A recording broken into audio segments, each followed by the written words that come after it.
All right, we're going to talk real quick about replacing the button control, or replacing the button with a remote. A lot of folks don't know how to do it, so we're just going to show you really quick on this chair that's already cut out to show it. So on this button here, there has a little casing here. So I just did it with my finger. If you need a little butter knife, you can, but you don't need it. But if you pop this off, there's two screws here. You take these screws out right here, real simple. I recommend not using something power. Use something with a hand. Unscrew these screws, and then as you unscrew the screws, this button's going to pull right out.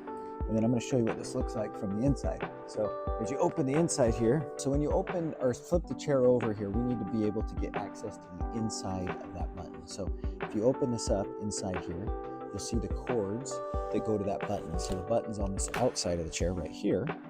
So the inside, once you unscrew it and pull that out, these cords are going to become loose. Now these cords go up here, and they're going to go to 3 different places. So this right here is the motor. This whole piece here, sometimes it's called an actuator, right? But this whole piece here is called an actuator. And this has 3 different cords. One of them is going to go to this button in here. Another cord's going up to the power headrest motor, which is up in the back of the chair, which is kind of hard to see, but it's all the way up in there. And then the other one goes to the power supply, which is a 2-pin connection. So you'll need to unplug all of those. Then you'll know, and then on the back of the button, there'll be a tag that says the numbers. Then we'll know which number it is, so we can know how to replace your button. But that's how you access the button. Those are the components of this power recliner chair. Really not too complicated, but that should help you know what you're looking for and how to get them.